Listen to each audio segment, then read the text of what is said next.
Olá, estou muito contente que você está de volta aqui com a gente no programa Lar e Família. Antes da gente estudar a Bíblia, porque nós sempre estudamos a Bíblia, eu quero apresentar para você um livro que para mim é muito precioso. Se você quer conhecer critérios bíblicos, cristãos, de como viver a vida em família, esse é o livro, O Lar Adventista. Você pode perguntar para mim, mas espera aí um pouquinho, pastor, eu não sou adventista. Não, eu não estou falando de religião, eu estou falando de pessoas que aguardam a vinda, o advento de Jesus. Se você aguarda o advento de Jesus e se você quer que os seus filhos esperem o advento de Jesus, você é uma pessoa adventista. Você está esperando a volta de Jesus. Então, este livro é um livro que foi escrito, que foi compilado, direcionado a pessoas que estão querendo preparar a sua casa para aguardar a volta de Jesus. A família que espera a volta de Jesus, ela vive de uma maneira diferente. Quando você está de mudança, você sabe que vai se mudar para longe. Eu tenho amigos que se mudaram para muito longe, que não dá nem para levar mudança, foram para outro continente, você tem que deixar tudo aqui e comprar tudo de novo lá. Eu tenho um vizinho muito querido, amigo meu, que é argentino, pastor Bruno. Ele precisou deixar tudo no seu país e comprar tudo aqui no Brasil. Outros tantos precisaram fazer isso. Quando você está de mudança, os seus critérios são outros. A maneira como você organiza a sua casa é diferente. Eu me lembro uma vez que nós estávamos de mudança, estávamos para ir para um outro país como missionários, acabou não se concretizando essa transferência, mas nós iríamos para outro país. E nós precisávamos comprar uma leiteira, mas resolvemos não comprar, porque em poucos meses teríamos que nos desfazer de tudo. Então, dependendo do seu alvo, do que você tem em mente, você muda os critérios de gerenciar a vida em família. Então, este livro é um livro para famílias que estão esperando o advento de Jesus, para os lares que estão esperando a volta de Jesus, para os lares que são adventistas. Filhos, nós aqui em casa esperamos o advento de Jesus. A coisa mais importante da nossa casa, a coisa mais importante da nossa família é esperar a volta de Jesus. É o nosso esforço, nossos alvos, nossos propósitos, tudo gira em torno disso. Bem, vamos então para a palavra de Deus? Vamos para a Bíblia. Nós estamos nesta série sobre o Sermão do Monte, o Sermão da Montanha, o mais longo sermão de Jesus, muito interessante para a vida em família, porque quando a palavra de Deus transforma o meu eu interior, ela me reposiciona dentro da minha casa, ela me dá nova autoridade dentro de casa. Eu posso estar falando a um pai, a uma mãe, que sente que perdeu completamente a autoridade, perdeu o respeito, o cônjuge não o respeita, os filhos não o respeitam. Espere aí, estude a palavra de Deus, pratique a palavra de Deus, viva a palavra de Deus e aguarde pelos frutos. O Senhor vai produzir coisas maravilhosas na sua vida. Você será uma mulher, um homem de oração. Deus vai agir. Você é um filho que se converteu e você vive numa casa onde só você busca o Senhor. Só você aguarda a vinda do Senhor. Só você é adventista nesse sentido. Não estou falando de religião, da religião adventista. Estou falando no sentido de você é adventista porque aguarda o advento de Jesus. Você tem estudado as profecias e você, pelas profecias, reconhece que Jesus está voltando. E você está tendo uma vida difícil em casa. Viva a palavra de Deus. E é por isso que estamos estudando a Bíblia no programa Lar e Família. E estudando o Sermão do Monte. Nós, no último programa, estudamos o capítulo 6, dos versos 1 a 4. E agora nós vamos começar no verso 5 do Evangelho de São Mateus, no capítulo 6. Disse Jesus: e quando orardes, melhor dizendo, não sereis como os hipócritas. Hipócritas oram? Sim, hipócritas oram. Jesus está dizendo que hipócritas também oram. Será que todo hipócrita sabe que é hipócrita? Olha, eu não sei. Pode ser que eu seja hipócrita e eu não saiba. Mas Jesus aqui vai explicar como que é a oração do hipócrita. Você sabe o que é um hipócrita? O hipócrita é aquele que parece, mas não é. Tem gente que parece tanto que acha que é, mas não é. Jesus está dizendo que tem hipócrita. Para falar a verdade, eu acho que tem um pouquinho de hipócrita dentro de cada um de nós. E a gente tem que lidar com isso, tem que orar por isso, dizer, meu Deus, eu quero ser genuíno, eu não quero ser hipócrita, me ajuda no meu pedaço de hipocrisia, porque eu acho que eu tenho um pouco de hipócrita dentro de mim. E eu não sei, talvez você seja melhor, mais santo do que eu, mas a palavra de Deus está dizendo para mim assim, quando você orar, não seja como os hipócritas. Como que os hipócritas fazem? Os hipócritas, disse Jesus, gostam de orar em pé nas sinagogas. Sinagogas eram as igrejas dos judeus, da época de Jesus. Eram as igrejas. Eles gostavam de orar em pé. Não quer dizer que é errado você orar em pé. Tem alguns momentos nos cultos, em diversas igrejas, em diversas religiões, em que as orações são feitas em pé, mas todos estão em pé. O ruim é quando alguém se acha mais santo do que os outros e quer orar de uma maneira diferente dos outros. Eu já conheci pessoas que pensam que a única maneira correta de orar é de joelhos. E só oram de joelhos. Eu reconheço que essa é a melhor maneira de orar. É o ideal você orar de joelhos. Sempre que você puder, ajoelhe-se. Eu lá em casa, eu estou cuidando porque eu não quero ser hipócrita. Mas eu vou contar para você o que eu faço lá em casa. Eu tenho uma almofadinha, eu procuro orar nessa almofadinha, me ajoelhar.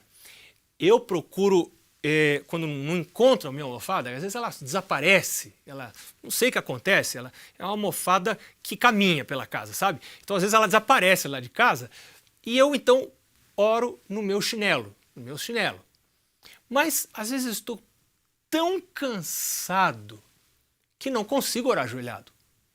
Então eu oro sentado. Só que quando você ora sentado, você tem vontade de dormir, você sente sono, o corpo, os músculos ficam mais relaxados.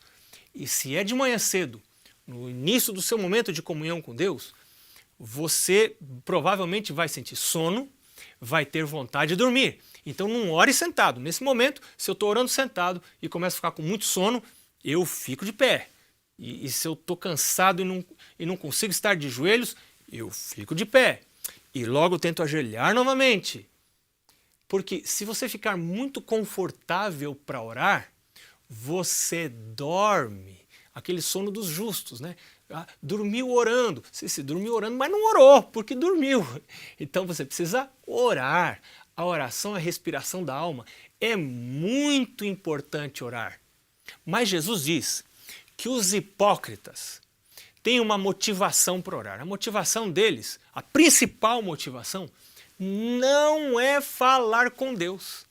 A principal motivação é aparecer, é ser visto, é serem vistos. Os hipócritas gostam de receber aplauso, não de Deus, dos homens. Você sabe de uma coisa? Em sociedades religiosas, a aparência de religiosidade, ela costuma produzir status, conferir honra. Se uma pessoa parece ser religiosa, ela é mais honrada. Isso acontece em sociedades religiosas. Por isso, é muito fácil em sociedades religiosas as pessoas ostentarem, quererem parecer religiosas para ganhar poder, para ganhar autoridade. Deus não aprova esse tipo de hipocrisia, esse tipo de religião que é apenas exterior, que não vem do interior. Então Jesus diz, quando você orar, não seja como os hipócritas, porque gostam de orar em pé nas sinagogas, nas igrejas e nos cantos das praças, para serem vistos dos homens. Em verdade, eu vos digo que já receberam a sua recompensa. De novo, a mesma coisa que nós vimos no programa anterior. Eu quero receber recompensa de quem? Eu oro para quê? Qual é a minha motivação para orar? É para receber um coração novo, para estar em harmonia com Deus, para estar ligado com Deus, para pedir para que o Senhor transforme o meu eu interior. E isso, claro, vai afetar todos os meus relacionamentos, toda a minha vida em família, os meus relacionamentos no meu ambiente de trabalho, porque eu vou ser uma pessoa diferente. Então, eu estou em busca de uma santidade real de vida, ou eu estou em busca de ganhar autoridade, ganhar poder, parecer ser uma pessoa religiosa, para poder exercer influência com isso. É sobre isso que o Senhor Jesus está falando. O Senhor Jesus disse que estas pessoas que oram por aparência, em público, para se mostrar, recebem a sua recompensa no próprio ato, mas esta recompensa não vem de Deus. Você tem um momento de oração? Você costuma orar? Você tem horário marcado para orar? Você tem um programa de oração? Você tem um caminho para orar? Você começa orando por isso, depois por isso, depois por isso e termina com isso? Como é a sua oração? Você é um franco atirador quando ora? Ora para qualquer lado? Em qualquer direção? Deus quer que eu desenvolva um programa de oração, uma maneira de orar. Nesse e nos próximos programas vamos falar sobre isso. E a gente continua falando sobre esse assunto logo agora quando a gente voltar do intervalo. Até lá!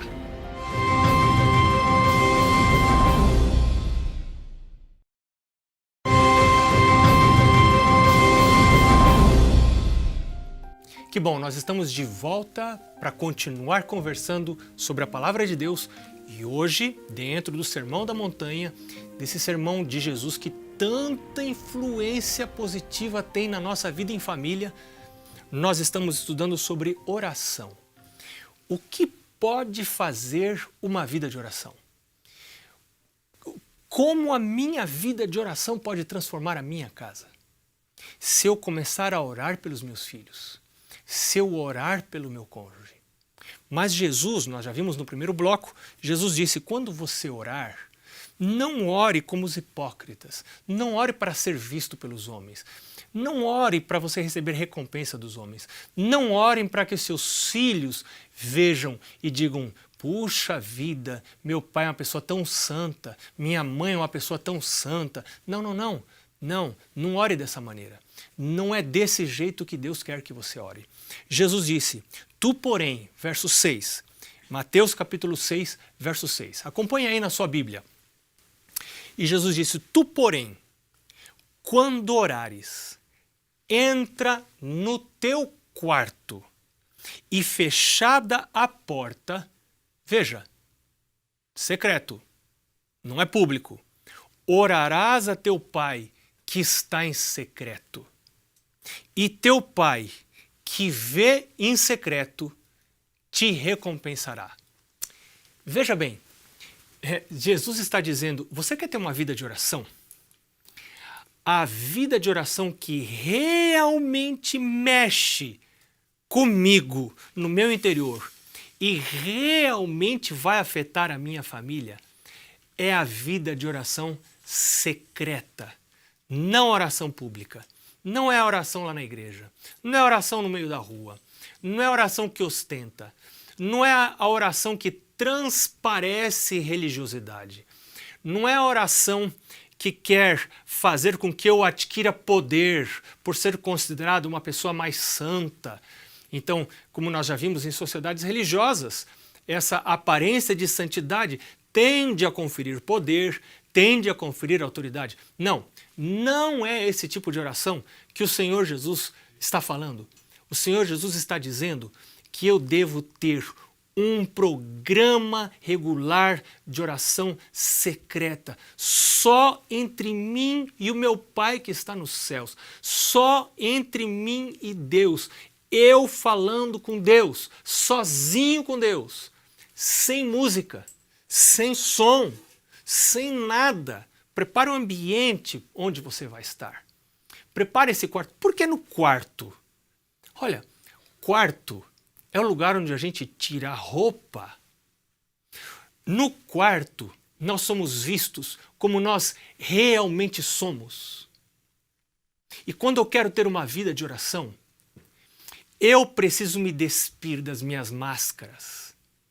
Eu preciso me despir das minhas coberturas, das coisas que cobrem os meus defeitos. E eu tenho algumas partes do corpo que não gosto de expor. Eu, por exemplo, tenho aqui na minha barriga várias cicatrizes. Eu passei por algumas cirurgias do intestino quando era pequeno. Isso é uma outra história que eu não tenho tempo de contar agora. Um milagre de Deus que Deus efetuou na minha vida. Mas eu sempre tive vergonha disso. Eu mantenho isto coberto. Eu não exponho isso publicamente. Mas no meu quarto, quando eu vou trocar de roupa, ou quando eu vou pôr o pijama, eu preciso expor, eu preciso revelar. A minha esposa conhece essas cicatrizes. A minha esposa conhece todos os defeitos do meu corpo, as coisas que eu talvez tente, que eu não acho tão assim louváveis no meu corpo. Aliás, um corpo assim muito magro não tem muita coisa louvável, né? Mas eu não gosto de expor, mas minha esposa tem que conhecer. Então Jesus diz, entra no seu quarto, aí onde você é como você é mesmo, e se exponha diante de Deus, se abra diante de Deus, ore a Deus de todo o seu coração, com todo o seu coração, sem esconder nada, mostre-se para Deus como você é. Se você está com vontade de pecar, fale para Deus. Se você aí está com vontade de adulterar, fale para Deus. Você não precisa falar para sua esposa ou para o seu marido que você tem vontade de adulterar. Algumas pessoas já me procuraram e disseram, pastor, eu estou com vontade de adulterar. Eu já tive casos de pessoas que vieram me falar isso. Não fale isso para sua esposa. Você está sendo tentado ou tentada no seu ambiente de trabalho por alguém? Não fale isso para o seu esposo, para a sua esposa. Isso não é um problema dele. Isso é um problema seu com Deus. Isso é um problema espiritual. Não é um problema relacional. Se você falar isto, você vai colocar uma carga de tensão sobre o seu marido ou sobre a sua esposa indevida que vai afetar negativamente o seu relacionamento. Mas esse tipo de tentação você tem que falar para Deus. E aí no seu quarto que você se despe, você se abre, você se revela, você se desnuda diante de Deus e diga para Deus das suas lutas, fale para Deus das suas tentações.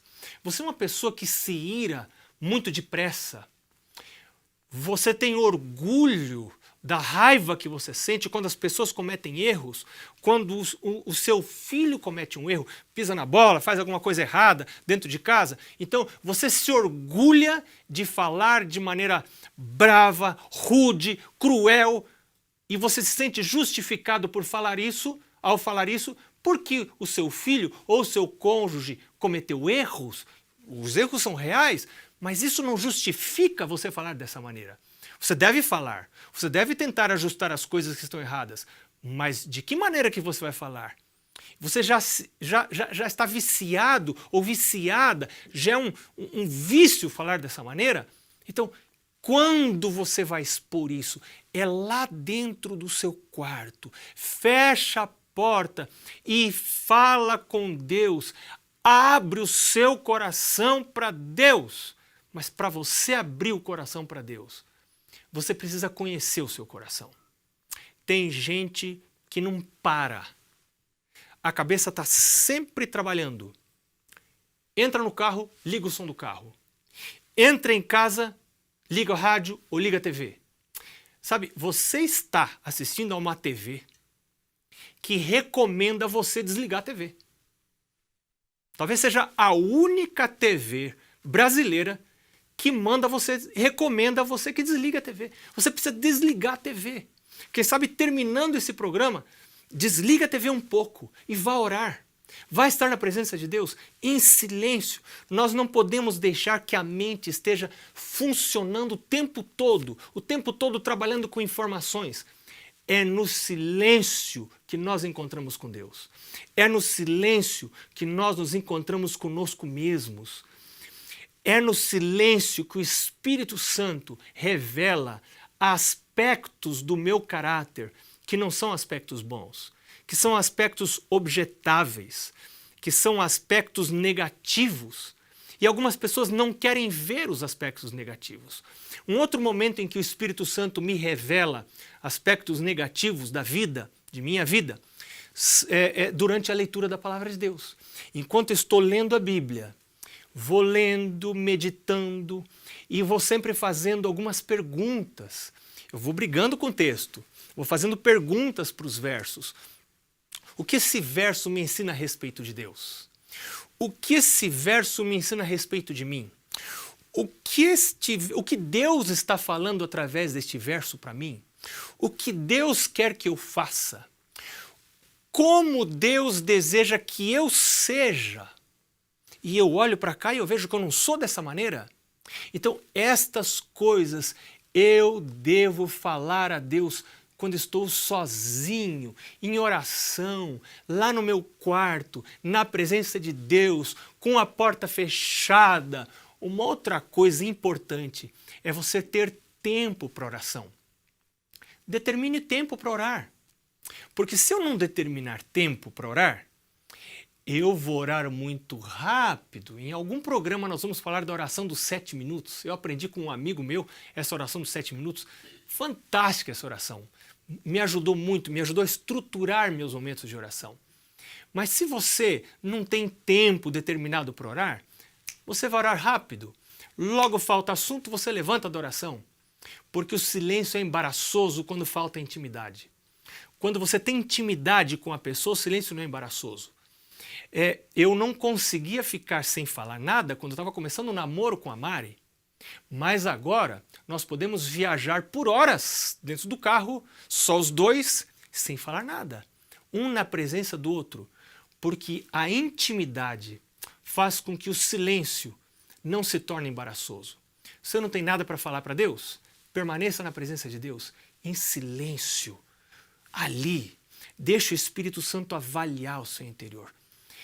Eu pergunto para você, que tipo de casa terá alguém que tem uma forte, uma significativa vida de oração?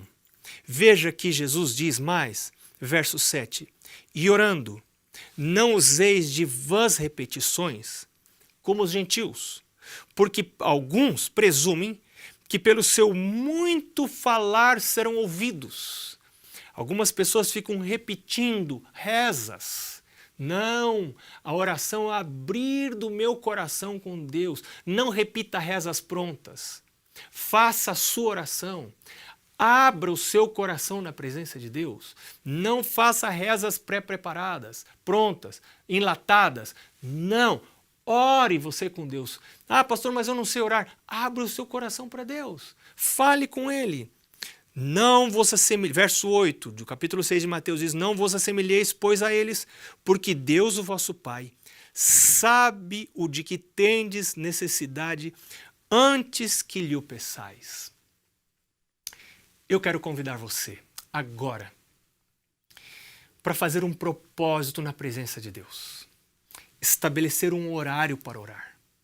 No começo do dia, na primeira hora da manhã, levante-se da cama e vá à presença de Deus. E experimente os incríveis resultados que isso vai produzir nos seus relacionamentos, especialmente nos seus relacionamentos de família. Que Deus abençoe você. Um abraço, a gente se vê no próximo programa.